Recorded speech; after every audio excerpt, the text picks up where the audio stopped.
Hi, I'm Caden, here with my brother, Cal, and you're listening to Eating W's. eat the W. That's a W. Let's eat one. Let's eat one. That's a W. So, on today's episode of Eating W's, we have our NFL Week 17 preview and predictions. But first, we'll jump into a quick update on our head-to-head pick'em game. So, we each had decent weeks this week. I dropped 8 points, and Callum made up 3 more points on me, and he dropped 11, putting us at a total score of I have 138, and Callum has 132. So I only got that 6-point down lead. to the wire. It was like I was like 14 points ahead at one point. Coming now down every to the week wire it's here. a little closer. Last week of the season, can't hold anything back now. And I'm not gonna lie, I don't like my picks this week, so we'll see how it goes. And it's We not might- the last week. We got 2 weeks. Yeah, I know, but Wow. we might have a big swing. We'll see how it goes. But we will jump straight into those said picks. So first up, we got the Rams heading to Baltimore to take on the Ravens. And Cal and I both have the Rams in this one. Now, I don't really know the status on Lamar, but Lamar or not, I think the Rams still pick up a win. I kept this game in here instead of quick kicking it because, to be honest, in my opinion, it's an elimination game for the Ravens. It really is. I think it is. There's way too many good... Not mathematically, but pretty much, it would really deal a blow to their playoff chances. There's way too many good teams in that AFC wildcard race, and I don't think the Ravens are going to be able to hold on, especially without Lamar. I'm not sure if they'll get him back. But then the thing is, even if they do get Lamar back, I mean, an ankle injury on a running quarterback, you hate to see that. And the Rams by no means played amazing against the Vikings. They picked up the win, so good for them. They played good enough, but I think it ends up being a close game, especially being in Baltimore, but I see the Rams. And it sounds like, from what I've gotten early on, is that Lamar is not going to play. Ugh. So, and it would probably be Tyler Huntley if he can come off the COVID list before Sunday. Well, that So definitely that has a ankle better injury chance, must but be much more severe than it's they've been a let bad on. one. Yeah. I think it's a high ankle sprain, which, as a running back, that's just almost damn near a season ender for you. See, you shouldn't have so many running backs. No, that's what Thielen had too, and it knocked him out like 3 or 4 weeks. Yeah, and that's a wide receiver. So. Yeah. So we both got Rams in that one. Next up, we have the Chiefs heading to Cincinnati to take on the Bengals. And I have the Chiefs, and Callan has the Bengals marked as his upset. Well, I mean, Joey Burrow going in throwing 500-some yards against that Steelers defense. I see him going in and throwing for 650 against the Chiefs defense. No, the Chiefs defense has played much better, but I do see that Cincinnati could go in there and beat them. They've had a pretty solid defense. Trey Hendrickson might be the breakout player of the year, setting the franchise record for Cincinnati for sacks in a season. Trey Hendrickson's been a good ass So pickup. I think that he'll get some pressure and pass rush on Mahomes and make Mahomes feel uncomfortable. And I think if Cincy can force a turnover or two, and that offense carries any momentum that they had from this past week, they got a good shot to beat the Chiefs, I believe. Plus, Cincinnati has seemed to have the Chiefs' number in recent history for whatever reason. Yeah, I guess that's true. Yeah. So I think Callan hit it nail on the head right there. The way to beat that Chiefs offense is just play deep so they can't beat you over the top and get pressure with your front four. And when you got guys like Trey Hendrickson, and then you got Sam Hubbard on the other side who's been having a great season, you got that strongman beast DJ Reader coming down in the middle. I think they can easily get some pressure on him with their front four. So then if their secondary can just not get beat over the top, and with guys like Jesse Simmons back, or Jesse Bates, the third back there. Yeah. I always get him and Justin Simmons Justin mixed up. Simmons is in Denver. But with guys like Jesse Bates back there, and Trey Waynes I think will still be back, so that'll be nice for them. I think they'll be able to hold on. And I think the Chiefs do end up picking up a win here, but I like that upset mark, and I think this is going to be a really close game. I really struggle to pick. I think it'll be a really good one. I think the Chiefs' defense is actually going to kind of step up for them. Joe Burrow's going to be coming off that high in the last game, and I wouldn't be surprised if he recreated at least something close, but this is going to be a fun game to watch. I'm really excited for it. It sure will be. But I think the Chiefs do end up picking up a win in it. Next up, we have the Dolphins heading to Tennessee to take on the Titans. Callan has the Dolphins in this one, and I have the Titans. Now, I just said that I struggled to pick the last game, which I did, but I struggled to pick this one so much more. Man, I sat and looked at this game for like 2 or 3 minutes and then didn't even pick it, and then just finally picked it right before this episode. We started the show, yeah. This is just a toss-up, man. I don't even have much to say about it. I mean, the Titans are at home. That was a big factor. I think they got that home field advantage. That will help them. I think the Titans are just a little more talented. They've proved that even without Henry, they can get some offensive production, and their defense can hold up just enough. One big thing I'm going to be excited to watch in this game, though, is this is Tua's chance. I mean, this is not a very good passing defense. So if Tua really wants to prove himself as a quarterback in this league, as a superstar or elite quarterback in this league, this is his chance to really show it. But I think the Titans just sneak out a win. This is a game of that has multiple side stories. This is a game of Belichick disciples, Flores versus Vrabel. This is the Ryan Tannehill revenge game. So, but or is it the Miami Dolphins revenge game against Tannehill? Because they traded Tannehill because they thought he was not very good, and then he goes to I think Tennessee and shows up like, well, where was this guy? I think Miami wasted Tannehill much more than Tannehill hurt Miami. Exactly, I believe so, especially with Gase and all that, and their coach. It's too bad. I think if Tannehill had been with Flores, I think he would have been better off. But I think it was already too late. They had to move on. But yeah, Finn's up. Huh? He's been all in on the Dolphins. 8 in a row? 7 in a row. 7 in a row after a 1-7 start. I saw a graphic last night, so they must have won week 1. They're the only team ever to have 7 straight losses and 7 straight wins in the season. They did. They beat the Patriots week 1. They did. I forgot about that. And then proceeded to lose 7 straight. Think they were done. We were writing them off. And then they've just coming out like they've risen up like the Undertaker coming through the ground, buried alive match, sitting up in the casket, But hey, that's fun to watch when you get a team that comes back from the dead like that. That's pretty entertaining, and they're playing good football. Tua is still inconsistent at times, but he has shown that he can have that big play potential. And with Tennessee, still trying to figure out that running game without Derrick Henry, and Julio, basically having a bum hamstring just all the time. A.J. Brown did come back and balled out last week, had 150-some yards. So that's good for Tannehill, but I just think the Dolphins keep it rolling. This game's really a toss-up, yeah. It's going to be fun to watch. Or should I say keep it swimming? Just keep swimming? Just keep swimming. That should be their motto. Just keep swimming. Just keep swimming. That's what they need to do if they want a playoff spot. They're getting there. They actually changed their mascot from the Dolphin to Dory. The Dolphins are still just a little inconsistent for my taste, which is very ironic considering I'm a Vikings fan, but I know the pain of being. I know the pain of being inconsistent. You only have so much inconsistency in your life. Exactly. Where you just can't take anymore. Exactly. So next up, we have another AFC matchup with the Raiders heading to Indianapolis to take on the Colts. Cal and I both have the Colts in this one. And in my opinion, I'm not going to say it's a lock by any means because the Raiders have proved that they can play good football. But I just don't see many ways that the Raiders win this one or the Colts lose this one. I think the Colts have been on a high note. I think Jonathan Taylor is going to tear apart that poor Raiders defense because it is not an overly good run defense. No. And I think that's going to be the key is Jonathan Taylor with another 100-yard JT is the key to all the Colts games exactly. from here on out. Really. MVP. He should be in the MVP conversation.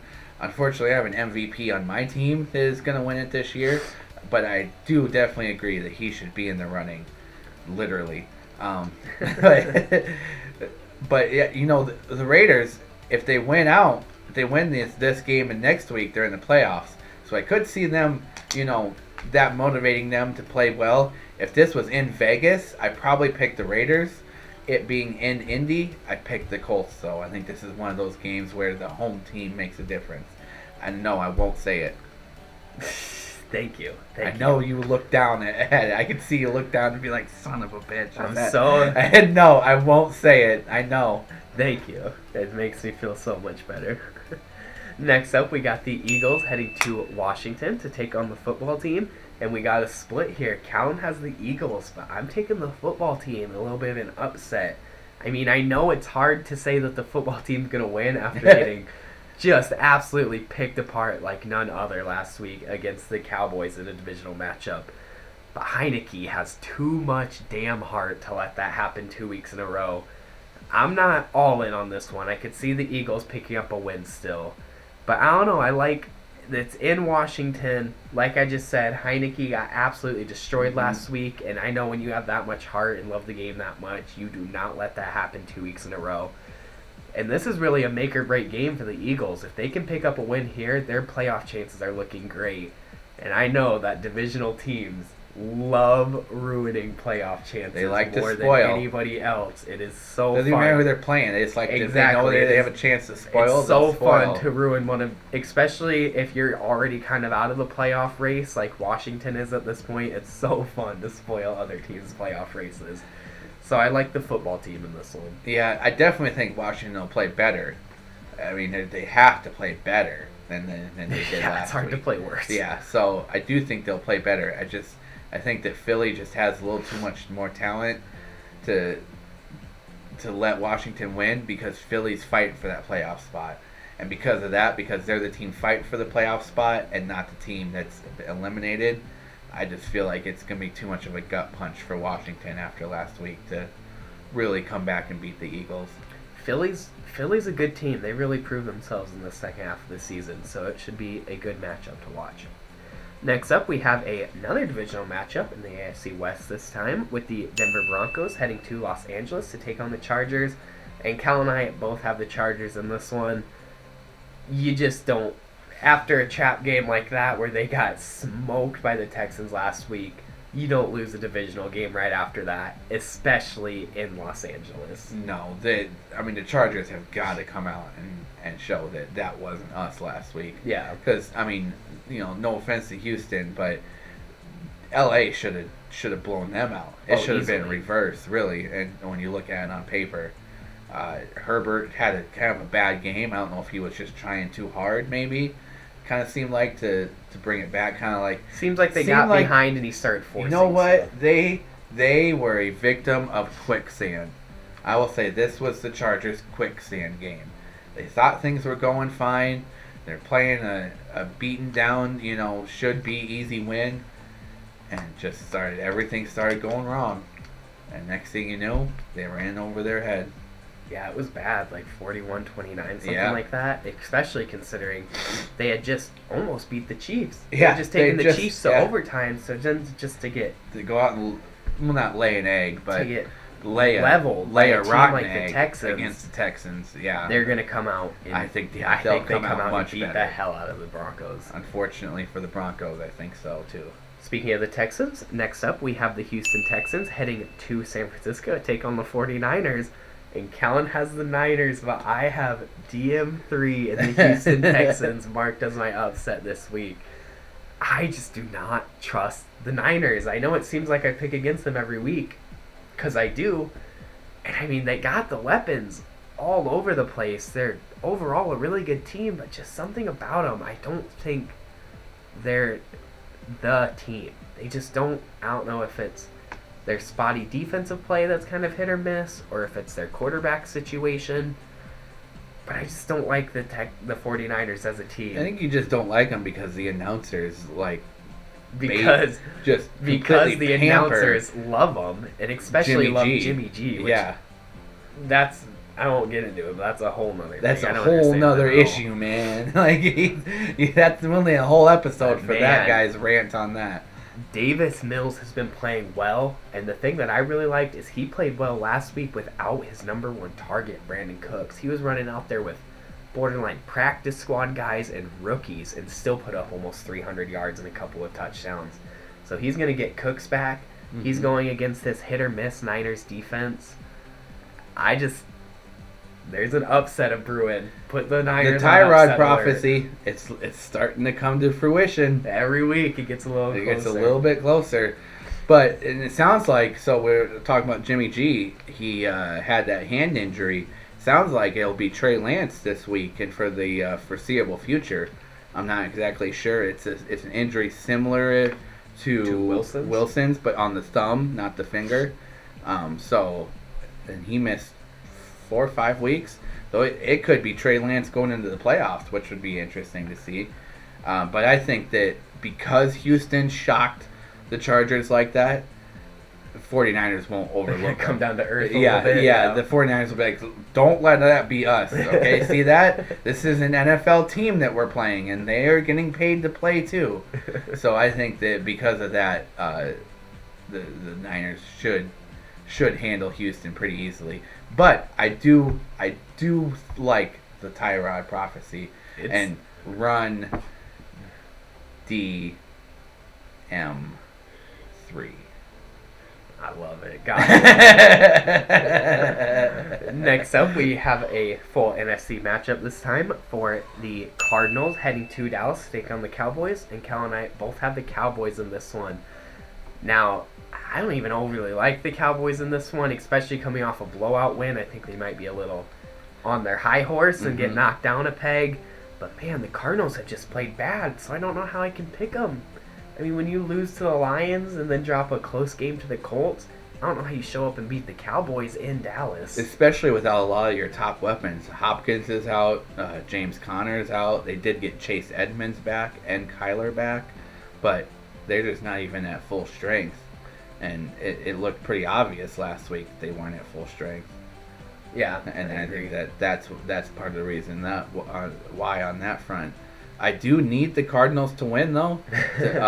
It's just with all that, the way they've played and those players out, and the way that Dallas played last week, there's just too much talent on Dallas. I've been saying it all year. There's so much talent on Dallas that they're that hard to beat. Yeah. Just because of the talent. And look, the talent was at full strength and clicking on all cylinders, and they scored what was it, 40? 56. Total. In the first half, they scored 35, I think. Something like that. Yeah, so that was crazy.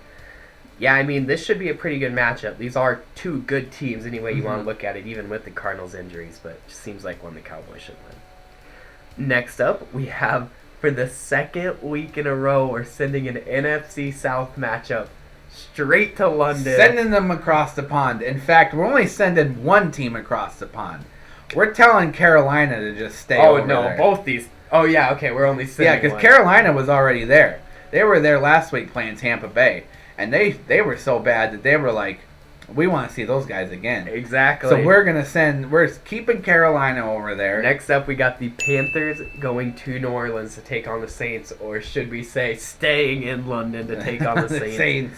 Because poor Ian Book got thrown into the fire and played like garbage, so he's going over to London. So we're going to send him to London. We're going to show him off to the London fans. Cam Newton is going to continue to stay in London with that dumpster fire of that poor Panthers team. He's actually getting quite the deals over there for fashion, so yeah, exactly. He's enjoying it quite well. As you can see, he didn't show up last week, so. Callan said this before we started, but probably two of the most disappointing teams in the whole NFL. I know, right now. the two biggest letdowns of the season. We had high hopes on Carolina and Sam Darnold. I was all in on Carolina. I'd even put $100 that they were going to win the South. And then the Saints has been more of an injury thing that sucks for them. Yeah, they've had injury and COVID and these two teams because they were playing really good with Jameis Winston, but once Winston went out, the bottom kind of fell out on them, and you can tell. Mean, both these teams are bad. It's a toss-up here. Yeah. Oh, I don't even think I said it, but Cal and I both have the Saints in this one. Oh yeah, because Carolina can't even score points. I mean, I think that it sounds like one of the either Taysom or Trevor Siemian will be back for New Orleans this week. Yeah. And if either one of those play, they should have no problem with the Panthers. Panthers just seem like they've kind of checked out in the season now. Not much to say about the matchup. It's really just pick your poison. Yeah. Next up, we of course have the most exciting matchup of the week. The Vikings heading to Green Bay to take on the Packers. A win for the Packers that would pretty much lock up the first seed, and a win for the Vikings that would keep our playoff hopes alive. So that's why I was saying that if Arizona beats Dallas earlier in the day, then Green Bay has a chance to lock the number 1 seed with a victory. Yep. And of course, Cal and I split. I have the Vikings, he has the Packers, but an extra little sprinkle on top of it, unplanned. We both have our respected teams as a lock. I have the Vikings as a lock this week. Callan has the Packers as a lock. And I'm not even going to lie, it's the least confident I've ever been in a lock in my life. But it worked for me last time. I got to go for it again. Callan's been catching up to me in the head-to-head. Got to go big or go home. The only one that worries me is Dalvin Cook. If Dalvin Cook comes back, Justin Jefferson, I'd love to see him Dalvin have another. Cook single-handedly won the game in Lambeau last year. I'd love to see. What do you have? 5 touchdowns rushing? Oh, something combined. He had a receiving one too. 5 touchdowns total. Yeah. So Justin Jefferson, he broke my controller. Justin Jefferson is only about 300 yards off of having 3,000 receiving yards between his first 2 seasons. So if he can have a similar game like he did earlier in the year against the Packers and have 150, 160 yards, not happening this time. So you're just gonna double cover him and let Cook run for 200 instead. If we can keep Cook under 200 yards rushing, like we did with AP back in the day. No, that's the only real goal. No, I think that just even depending on what happens, with whether what happens with the Dallas game or not, Green Bay can all but lock up the 1 seed with a win, even if Dallas wins. Not sure how it plays out in the next week, but it's very, very important that we get this win if we want the number 1 seed through the playoffs. Yeah. And I think that alone, just needs to be told to the team, because we know how important it is to have teams coming to Lambeau in the playoffs instead of us going somewhere to play at their home stadium. Now I know Buccaneers came in last year to Lambeau and beat us, but it was a much better game than our last playoff games have been, like against Tampa Bay and San Francisco, or like against San Francisco. Ooh, that's San Fran. I mean, the Vikings had the same fate earlier that season, but San Francisco game was rough. And the Atlanta game was also a blowout. Yeah, but I mean, there's not much for us to say. We've been talking about it all year. We already talked about it once. You know the matchup. You know our feelings. It's time to settle it on the field. Like I said, I'm not overly confident about the lock, but I have faith in my boys. Minnesota took round 1. This is the big one. We'll try to take round 2 in Green Bay. Yep. Next up, we got another North divisional matchup, but in the AFC this time, with the Browns heading to Pittsburgh to take on the Steelers. And Cal and I are back to agreeing. We both have the Browns in this one. The Steelers just, since like week 5, haven't showed me anything. I mean, Steelers look dead. I talked about this earlier in the season, but last year, and it seems like it's happening again this year, they're not really much of a young team, and especially, of course, at the quarterback position. That it kind of seems offensive line. It kind of seems like they just get tired towards the end of the year. Mm-hmm. Like their bodies can't do it anymore. And I mean, I'm not like making fun of them for that by any means, because I think that's actually what's happening. Yeah. I mean, Ben Roethlisberger's pushing 40, like Callan mentioned. Their offensive line is either made up of high 30s or low 20s. So right. They're either tired or inexperienced. Yeah. So it's just a sucky situation to see, but this team's going to enter rebuild in the offseason, in my opinion. And I think the Browns are going to take advantage and pick up a win against a beat-up, tired team. Oh yeah, sorry. I'd gotten a Twitter update, and I was just reading it to make sure it wasn't anything important, but it was not. The Steelers, like I was saying, last week against the Chiefs, it looked like there were only 2 players that wanted to be there: Najee Harris and Chase Claypool. So those are the only 2 players that made plays for the Pittsburgh Steelers. Deontay Johnson had a fumble. He had like 3 drops. I'm going to talk about someone who looked checked out. I didn't know that. Looking at his tickets to Cabo in about 2 or 3 weeks, because, man, I don't know if he even ended up finishing with a catch, but he had a ton of drops and for sure a fumble on a screen or a reverse. And he just, like I said, it just seems like some of those players have checked out, and when that happens, that is on the coaching, because they're not buying in anymore, as they say. And not that I don't think Tomlin's a bad coach. In fact, I think Tomlin's a great coach. I like Tomlin. And I think that he could be let go just because it's a change of scenery kind of deal, where he's just ran his course in Pittsburgh, and boy, I sure hope they keep him in Pittsburgh because I don't want him going to Minnesota. I don't think he'll go to Minnesota even if he doesn't stay. But I don't know. That's where he started. He did start in Minnesota. He was their defensive coordinator for a long time before accepting that Pittsburgh job.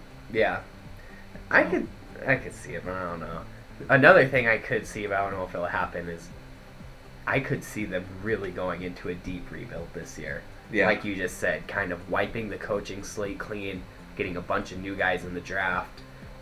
Hopefully Roethlisberger just kind of realizes it's his time and retires, because, I mean, the writing's on the wall. He said it's his last year in Pittsburgh, which sounds like he wants to play still, but sounds like Pittsburgh doesn't really want to. I was just say, I don't think it's worth it. And as far as Cleveland goes, Baker, you can't lose games like that for your team, because 4 picks lost you that game against Green Bay. No, when you only lose by, I think, a touchdown, 2. Won it for him, yeah. Yeah. Hell, a field goal. All they had to do was get in field goal range. They would have won. I didn't And he threw that pick to Rasul. That pick. That's about like hands to the face. No, but yeah, I think the Browns pick up a win here. I don't think the Browns are going to have to do much to win this game. So. Yep. All it has to do, just Baker, don't lose it. Exactly. Just don't lose it. Baker, That's all you got to do, take the snap, hand it off to either Chubb or D'Ernest or Kareem. That's pretty or much. Andy Janovich. I mean, any of them. That's Baker's key to winning, is handing it off. So, moving on to our quick kicks now, we're going to start with the Thursday night game of the Giants heading to Chicago to take on the Bears. Cal and I both have the Bears in this one. God, that's the Thursday night game? Yeah, just a quick side note. We're probably going to start having a lot more quick kicks as teams get eliminated. Yeah. Because, I mean, if they're not really fighting for anything, we're not just a whole lot to really talk about. So that's a big reason. I think this will be a pretty good matchup overall. But it's going to be a quick kick because it's going to be a good matchup between two bad teams who are already eliminated.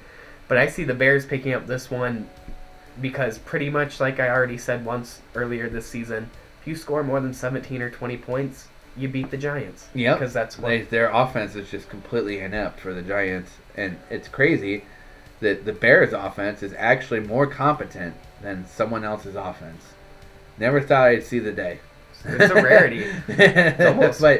But hey, look, the Bears have had their quarterback on the roster the whole time. Nick Foles has been the quarterback that they should have been playing last year. But instead they go and just draft more and sign more. It's not. It's not Nick Foles? It's just not. But Nick Foles led the Eagles to the Super Bowl. Yeah, sure he did. It's that whole situation. Chicago's such a cluster. Chicago's quarterback situation is literally the definition of a cluster. More entertaining than any matchup this whole year is going to be watching what Chicago does this offseason. Yes, it will. Because it is going to be so fun to see. So I see them keeping Nagy and Pace. God. And drafting that North Carolina quarterback, Sam Howell.